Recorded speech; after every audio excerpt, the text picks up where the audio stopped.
Hello and welcome to the Owl's Nest, and today we are going to be doing yet another 2020 Overwatch League team preview, and today's team is going to be a very interesting one, and that is the Shanghai Dragons. Now, the Shanghai Dragons had a historic, for all the wrong reasons, Season 1 by starting 0-40 in their Overwatch League careers, and then they lost the first two matches of their 2019 season to overall end a 42-game losing streak against the Boston Uprising. And overall, the Shanghai Dragons saw a lot more success in the Overwatch League Season 2 compared to their Season 1, where they ended up making the playoffs and as well winning Stage 3 playoffs.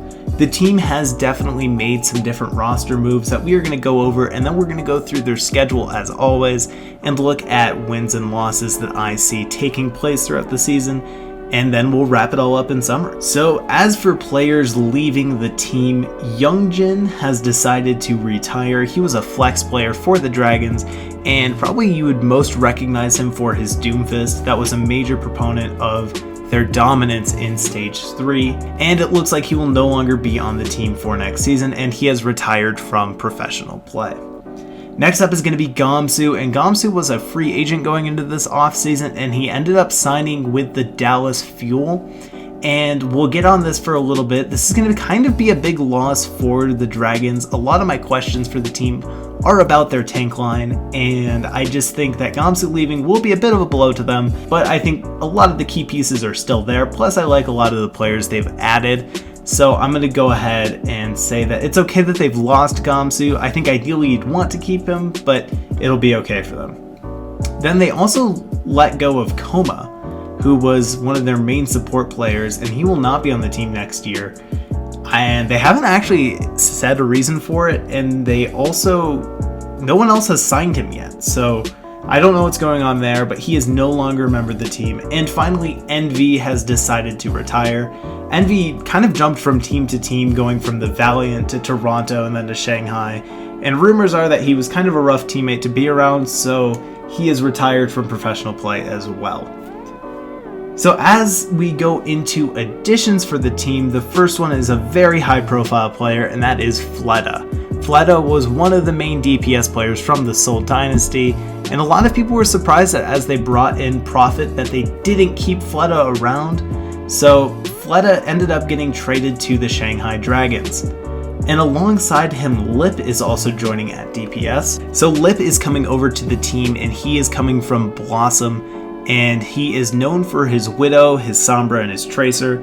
And he overall did look pretty good in the Shanghai Masters Invitational, and I'm excited to see him play on the stage and see if he fits into an already pretty crowded DPS group for the Shanghai Dragons. But I think he'll be pretty good for them. Next up is going to be Void, and Void is coming over to the team from the Los Angeles Gladiators last year, and I think this is kind of a sleeper pickup. A lot of people are kind of doubting Void because he's not very standout, and I think that's definitely a fair criticism, but I think if you look at the teams Void has been a part of, the success that they've had can't fall completely against him. I think that he has been very good on the Gladiators, and I'm excited to see what he does in this Dragons team. They also have Guguri on off tank if they want to go down that route. I think Void will probably be the starter though. And then alongside him, there's also Stand 1, who's going to be the main tank, and that's probably one of the biggest question marks about this team.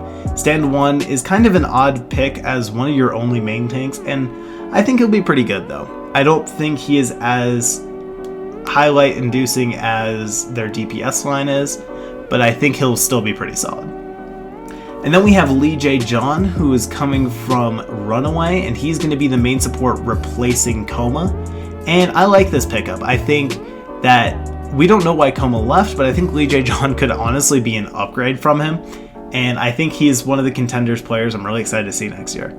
And finally, they announced rather recently that Fearless is going to end up joining the team again. He was a part of the Season 1 that went horribly wrong for the team, but now that the backline and the support he'll be receiving on the Dragons is a lot stronger, I'm excited to see what Fearless can actually do, and he'll be a great main tank whether he starts or Stand 1 starts. That'll be interesting to see.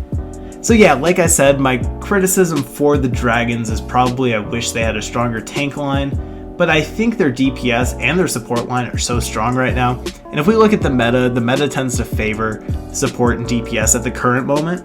So I think this team could have a lot of success. I really like Diem and Ding. I think that Luffy and Lee J. John could be great together. And if we were looking at that tank line of Void and Stand 1 or Void and Fearless, it's not perfect, but those other groups are really strong that I think it'll be okay. But what do you guys think? Do you guys like the roster for the Shanghai Dragons or no? Let me know. And let's go ahead and jump into the schedule.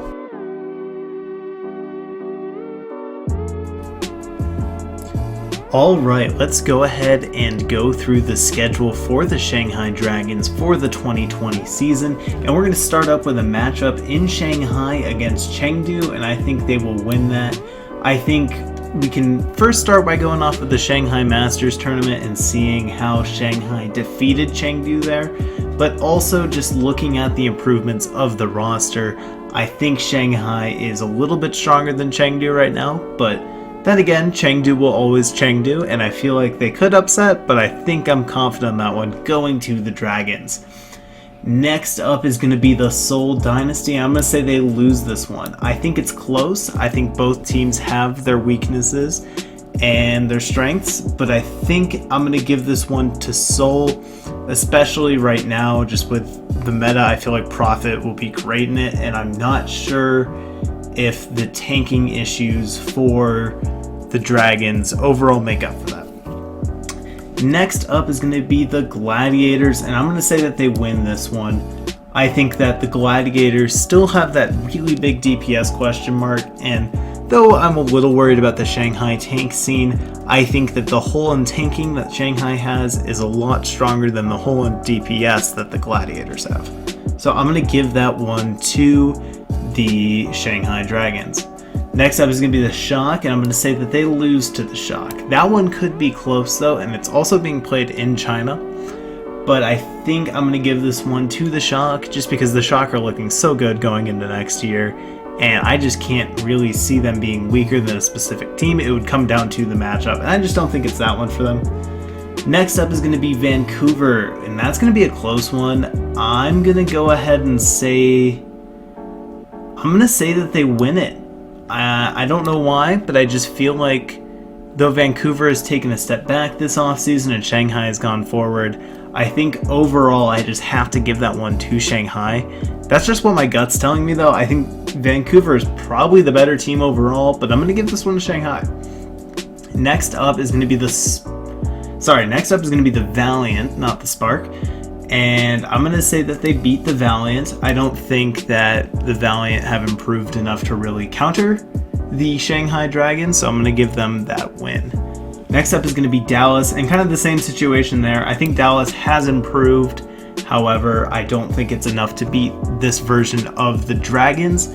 And also something kind of fun to keep in mind is that this matchup is going to be reuniting Gamsu against his former team, so we'll be able to watch out for that one in this.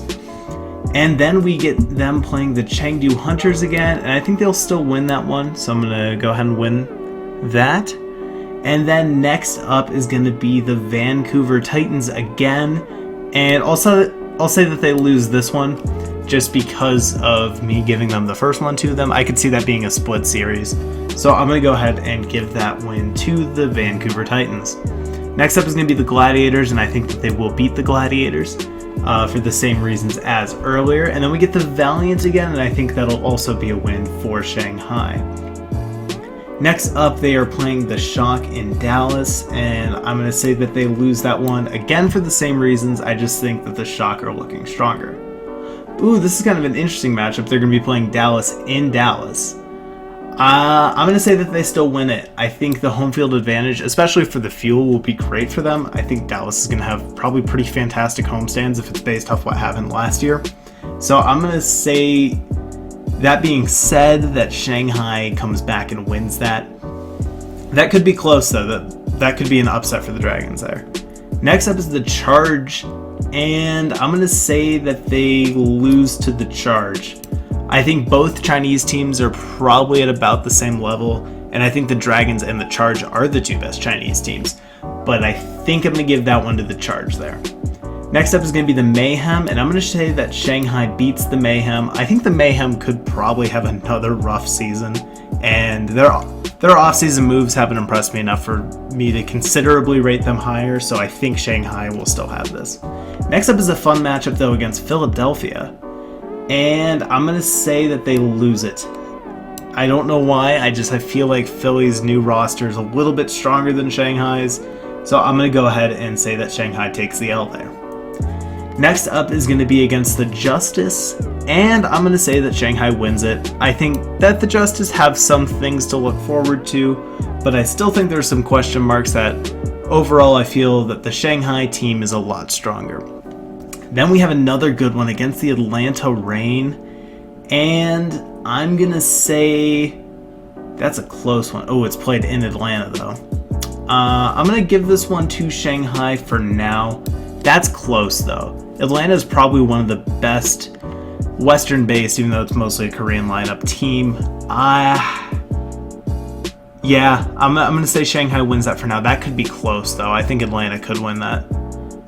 Next up is Houston though, and I think they will beat Houston. I think Houston has definitely improved, but I don't think that they have improved enough to beat Shanghai. Alright, so next up we have the Seoul Dynasty again, and I'm going to say that they win this one. Have them split overall with Seoul. I think that's a fair compromise. Yeah, I'm going to say that they win that, especially if it's also being played in China, like the first one is. Even though it's not a Dragons homestand, that'll still be nice. Then we get the Hangzhou Spark in Hangzhou. I'm going to say that I'm going to say they drop this one. And I think just because that is also being played in Hangzhou, I think that the Dragons are a stronger team than the Spark are right now. But I'm going to give that edge to the Spark there, just because of the home field advantage, but that could easily go the other way. Next up, they have the Boston Uprising, and I think they will beat Boston.